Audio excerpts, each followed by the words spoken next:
Good evening, this is Vuiewpoint. I'm Zakka Jacob. The movie Kashmir Files is in the news yet again, and this time the chair of the international jury at IFFI has called this movie vulgar propaganda. Now, he could have criticized the film, calling it a badly made film, the plot is bad, the acting is bad, but that is not what he said.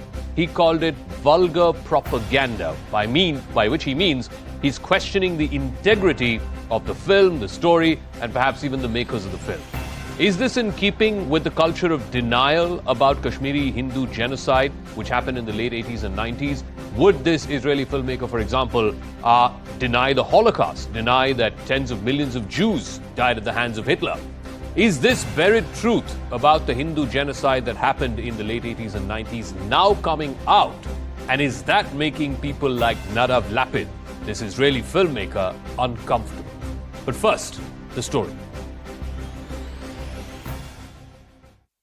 All of us disturbed and shocked by the movie Kashmir Files that felt to us like a propaganda vulgar movie, inappropriate for an artistic competitive section of such a prestigious film festival. That's Israeli filmmaker and international jury head of the International Film Festival of India, Nadav Lapid. Sharing the jury report during the closing ceremony of the festival in Goa, it's Lapid's remarks on the 15th film that was showcased, the Kashmir Files, that have caused a political and diplomatic storm. I feel totally comfortable to share openly these feelings here with you on stage, since the spirit that we felt in the festival can surely accept also a critical discussion, which is essential for art and for life. The IFFI jury board issued a statement saying that whatever Lapid has said about the movie is his personal opinion and has nothing to do with the board. But the storm was already brewing. The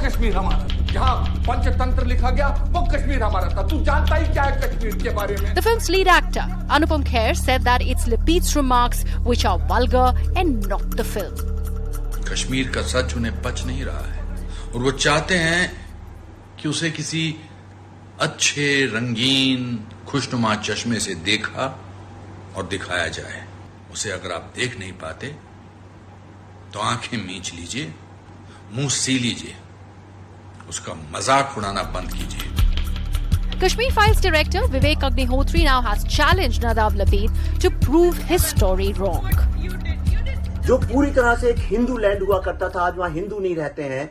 उस land में आज भी आपकी आंखों के सामने चुन चुन के हिंदुओं को मारा जाता है। कश्मीर फाइल्स का एक शॉट, एक डायलॉग, इवेंट कोई अगर प्रूव कर दे कि ये पूरी तरह से सत्य नहीं है तो मैं फिल्में बनाना छोड़ दूंगा। Israel's consul general to the Midwest met Kher and apologized to him on behalf of Nadav Lapid.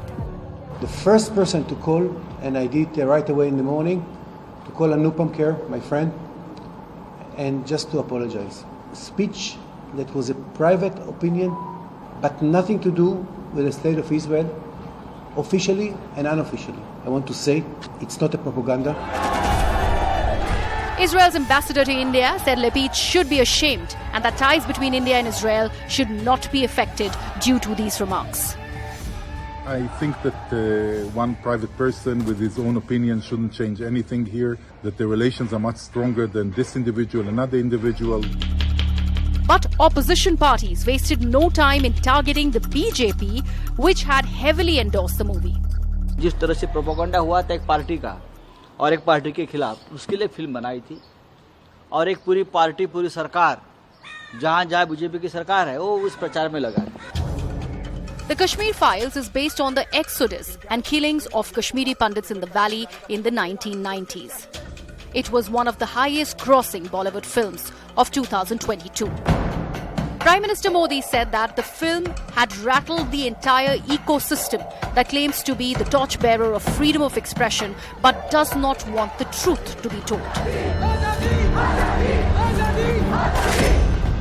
So was Nadav Lapid voicing dissent or denying the truth about Kashmiri Pandits? All right, let me open this up to our guests who are joining us this evening on Vuiewpoint. Prakash Belawadi is an actor, Farooq Wani, editor of Writer Kashmir, Shehzad Khan is an actor, Arti Tuku is founder and editor-in-chief of The New Indian, and Gautam Chintamani, film historian. Prakash Belawadi, let me start with you first. You know, obviously, filmmakers, critics, they can have differences of opinion about a film. He could have called this film a badly made film, poor plot, bad acting, call it whatever you want. But to say vulgar propaganda, that means you're questioning the very integrity of the film, the filmmakers, and the filmmaking process itself.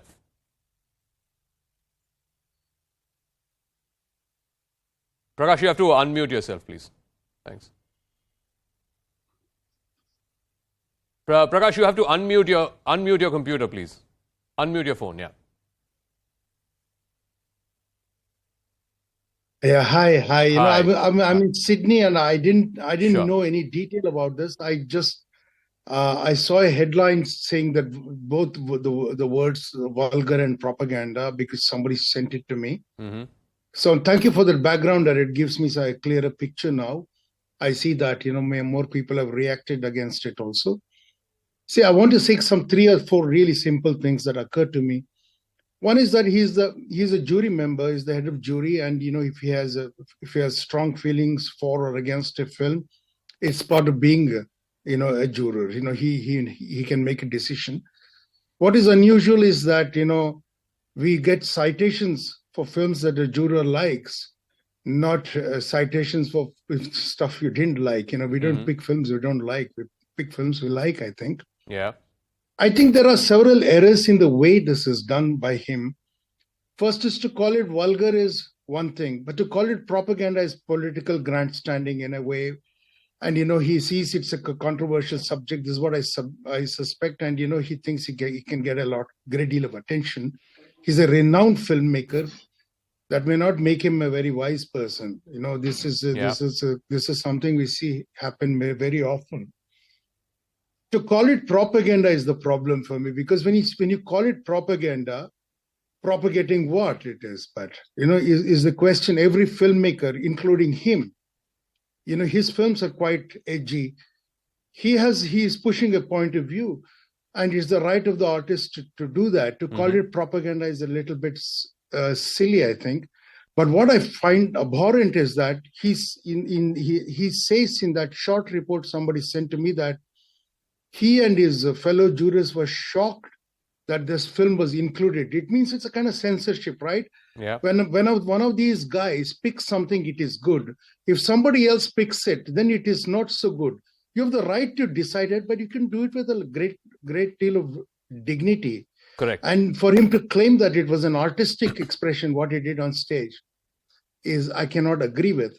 But I think, on the whole, we should stop reacting to it so strongly. This happens, you know, when the film was released also, some people called it propaganda. Yeah. Some of us disagreed with it. Many people liked the film. It made a lot of money. And, you know, when you go out into the public, some people like it, some people don't like it. And you can just take it on the chin sometimes and not really react so much. But this much I will say for the Congress. I don't think in all the juries that, you know, that have been picked for IFFI during the Congress regimes in India, they would never be so foolish as to pick somebody from the Sangh Parivar as the head juror. That's what okay. occurred to me. I'll come to that part in a second. But let me ask Aarti Tikku, because, you know, the response from the Israeli ambassador, the consul general in Mumbai going personally and meeting Anupam Kher, apologizing when there was really no need to, because it's not like the state of Israel has to hold a fort for what one individual citizen is saying. Neither does Nadav Lapid in any way represent the state of Israel. So, Aarti Tikku, I'm curious to know, you know, what was the thinking behind the ambassador, the consul general, the former ambassador coming out and profusely apologizing for the comments of one individual? Well, Israel and India share a strategic partnership, and our relationship is pretty strong, and therefore Israel would not really like to see the government of India getting upset, because after all, this was a government of India sponsored event where Israeli spoke not only against my genocide, which I have lived, which I have survived, but he also in a way defamed and undermined the very platform which was sponsored by the government of India. Honestly, my view is that India, or for that matter, displaced Kashmiri Pandits who have lived, survived genocide in Kashmir do not need validation from foreigners. We don't need either praise or condemnation from anybody. We have lived it, we have survived it. And I don't need anybody to tell me whether it was true or untrue, because I am a witness to that history. Yeah. So unfortunately, even the filmmaker, even though I endorsed the Kashmir Files and I have stood by the movie, I have stood by the veracity of all the events that have been shown in the movie, but I have to say even the filmmaker seems to be desperate for this validation from the Americans, from the Brits and from other people across the world. Vivek Agnihotri has been going around the world asking for validation. I don't think we need validation. My story does not need validation.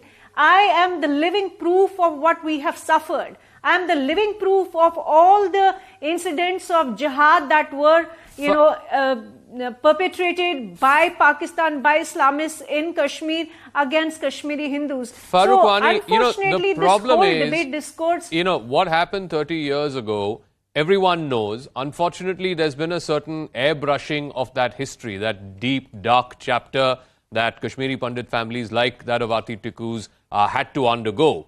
Today, you have a movie, and like I said, you're free to criticize that movie. You can say maybe the movie exaggerates the truth, but then that's artistic license, as Prakash Belawadi said. The point is that truth, which was buried or airbrushed for the last 30 years, is finally coming forth. And some people are uncomfortable about that truth. Some people are not willing to accept that truth.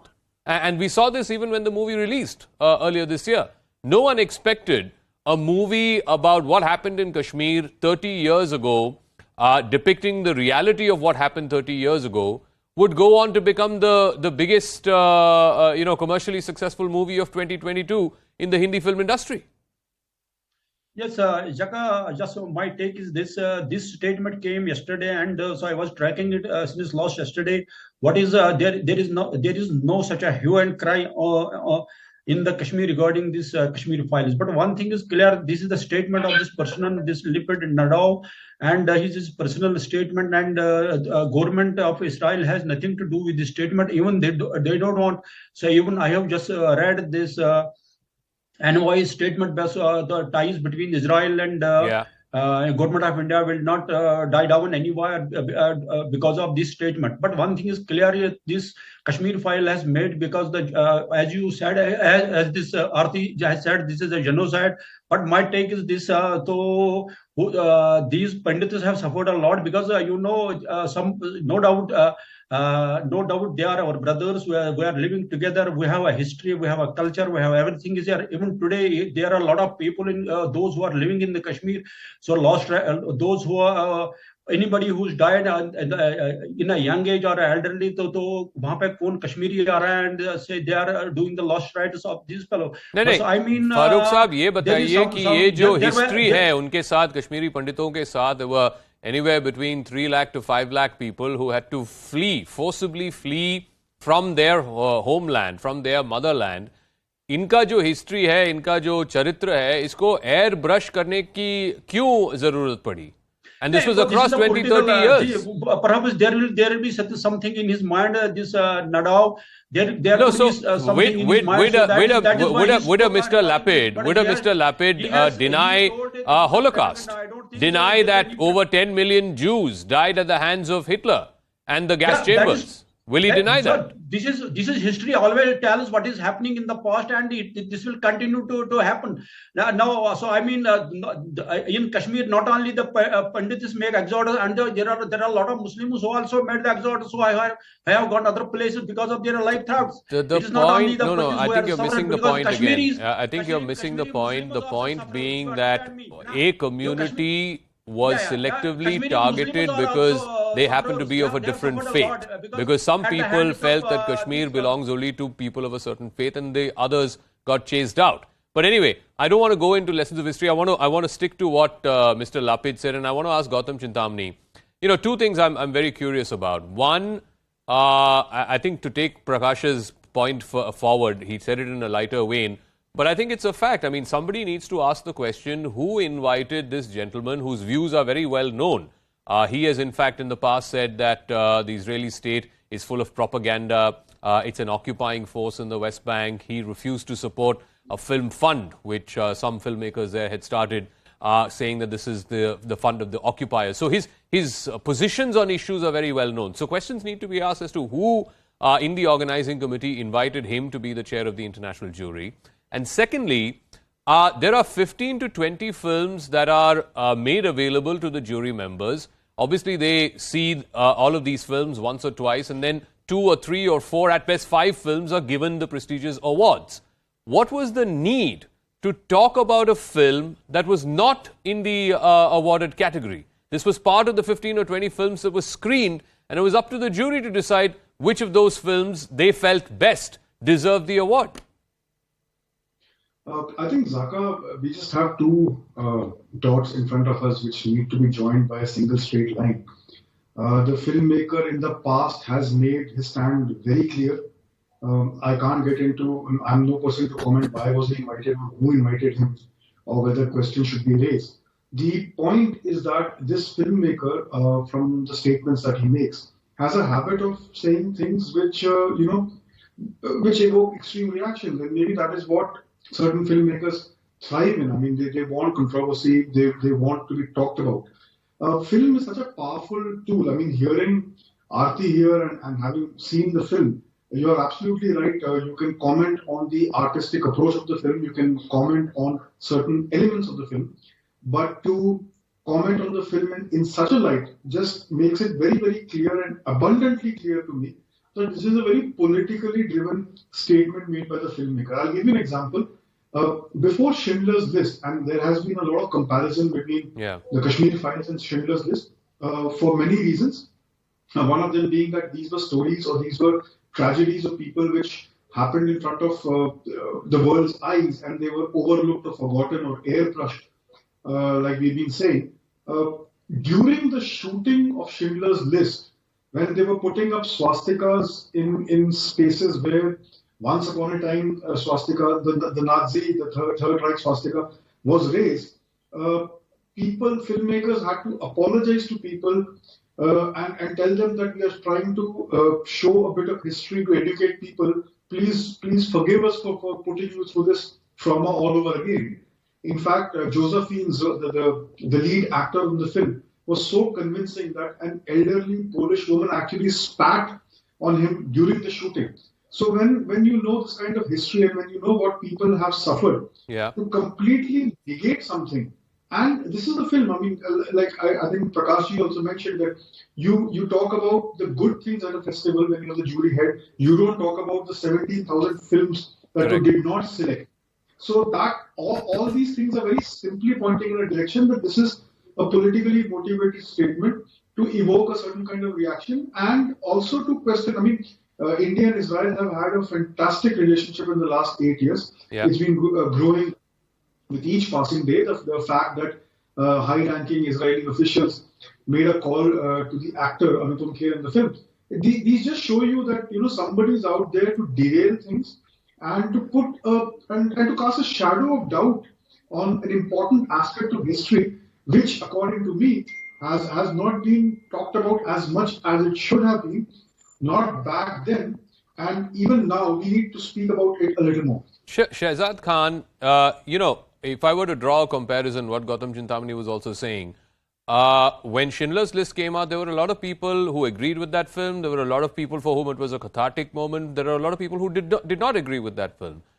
Will this Israeli filmmaker say the same about a Schindler's List or A Beautiful Mind or a Sophie's Choice as he would say for Kashmir Files, which he called, quote unquote, vulgar propaganda? Because if he's not going to deny the Holocaust, then he should be in no position to give sermons about what happened to Kashmiri Hindus. Thank you very much for having me on your show. For the last half an hour, I've been listening to our respected panelists.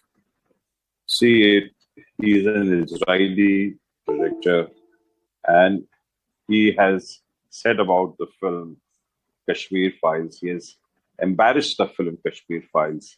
And he's also said that this is a very prestigious thing, such films should not. And we all know what all he has said. So there is something to it. No? He being an Israeli, if he's saying this, it means a lot. I had said this long ago that films should be made for entertainment, and not to target a certain community. When you're targeting a certain community, this is what's going to happen. And whatever he has said, you look at a thing whether it's half glass empty or half glass full. But this film, the way it was marketed, the way things were done for this film, was looking that a certain community was targeted just for three people. The three people should have been hanged who did this brutal act. Why No, Shehzad Khan. Shehzad Khan. I want to interrupt you there and ask you a question. Yeah. Some of the greatest movies the world has seen were not just made for entertainment. I don't think Gandhi was made for entertainment. I don't think Guns of Nevron was made just for entertainment. Like I said, from Schindler's List to The Pianist to The Beautiful Mind, of course, all cinema at some form will try to entertain people. But, there are certain movies that the great movies go beyond entertainment. My question to you is, why shouldn't a filmmaker look back at a portion of history which has not been adequately told or which has been airbrushed, as I said before, and give his spin to it? Like I said, you can disagree with that spin. You can say he exaggerated the truth. Yeah, you can so say Mr. that, it is artistic license. But to say it's vulgar propaganda means you're denying the truth, means you're denying or downplaying what happened in history. He said what he felt. Mr. Nadav Lapid has got all the right to say, and anybody's got all the right to say what he feels about that film. No. So then it's akin to saying, Shehzad Khan, then it is akin to saying that Schindler's List is a bad movie because the Holocaust never happened. It was vulgar propaganda. Will he ever say that about Steven Spielberg's movie? No, he will not, right? I don't know. I'm not Mr. Lapid's spokesperson that who can say what I'm asking you. I'm asking you, right? Okay. I'm asking Shehzad Khan. Will Shehzad Khan ever say Steven Spielberg was a propagandist because he made a film that showed Jews as victims? Some directors make films for propaganda. Most of them make such films so that they can make a lot of money. But it is very rarely seen that such films get support from the government, endorsement from the governments.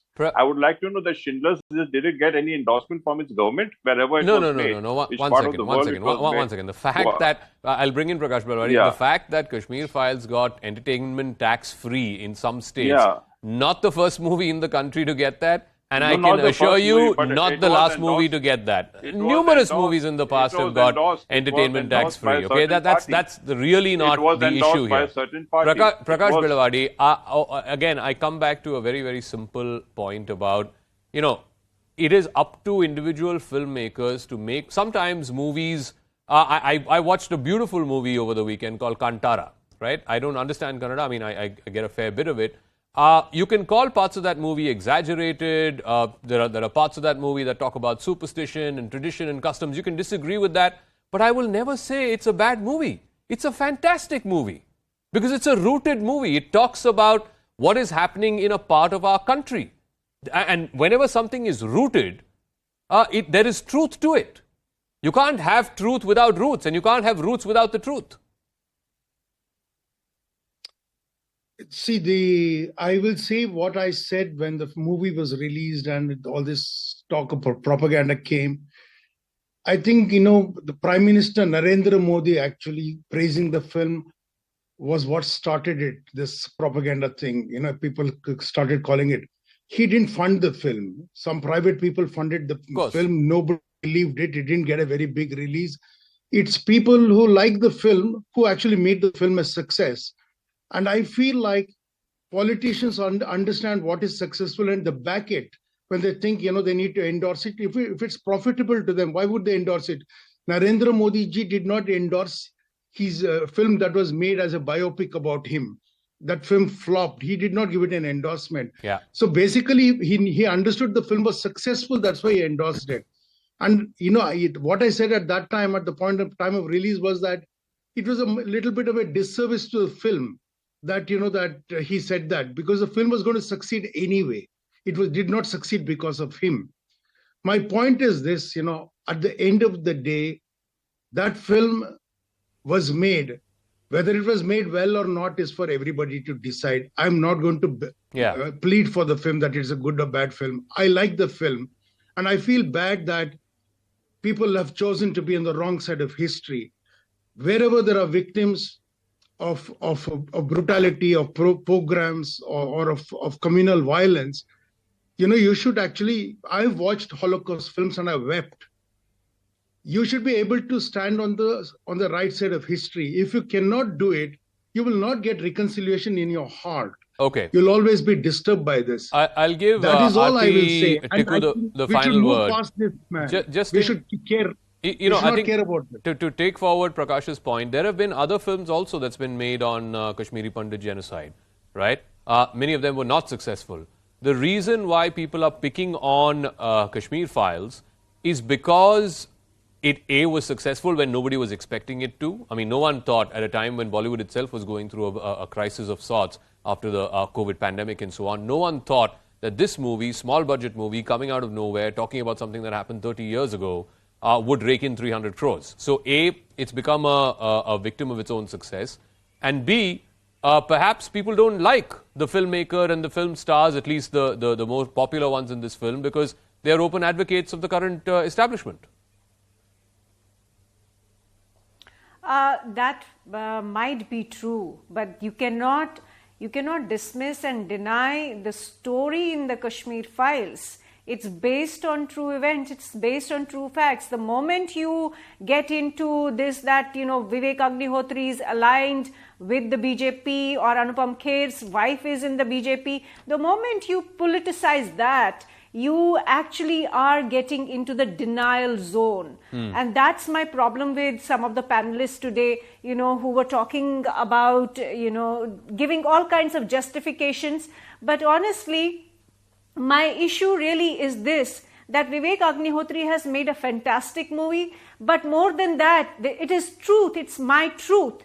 And anybody who is going to give all kinds of explanations, all kinds of justifications to deny it, I'm sorry to say, you are propagandists yourself. And anybody who is giving a lot of leverage to this gentleman, Israeli gentleman at IFFI today, honestly, you are also part of this agent provocateur who's come from nowhere and is trying to build a fabricated narrative against me, my genocide, and my story. Okay, I'll give Gautam Chintamani the final word.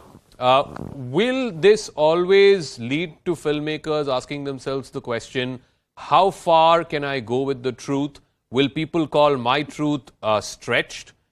All truth is subjective. Aarti was talking about her truth does not need validation. Of course it does not need validation. But is this going to put a spoke on every filmmaker to ask himself or herself that, will my truth be called extreme or will my truth be called stretched? Well, Zakka, there will always be an opposing point of view. But I am of the firm opinion that one should not take the wrong argument for the sake of being a contrarian just because the right argument has already been taken. Every film which addresses an open wound will be questioned by some people, but that is not the point of the film. The film, and in this case, a film like Schindler's List or a film like Kashmir Files, tells the audience something which was not known to them, and that is a tragedy. And if a film corrects it, it can be a documentary, it can be fiction. But Aarti is here, and there are many like her who are testimony to the horrors that took place. So we cannot deny that. As far as filmmaking goes, this is it's a very subjective field. People will come, people will have their own views. Here, Shehzad has a completely different opinion, but that's for him to decide. Okay. I don't think this is going to change the way filmmakers approach films based on real events. I'll leave it at that. I'll empower echo what Gautam said. I think the reason why Kashmir Files was so successful was because it took people by surprise. It certainly took this current generation by surprise, who are maybe unaware of or who were not taught in their history textbooks about what exactly happened in Kashmir to the pundits in the late 80s and 90s. It was an eye-opener, and that's why it worked. And sometimes it takes an entire generation for the truth to come out and for the entire country and the rest of the world to see that truth. And that's perhaps the greatest victory that the makers of this film have. Their truth has been told, has been acknowledged, and as Arti said, it doesn't need an Israeli or an American or a British man to validate that truth. That's a wrap. Thanks very much for tuning in.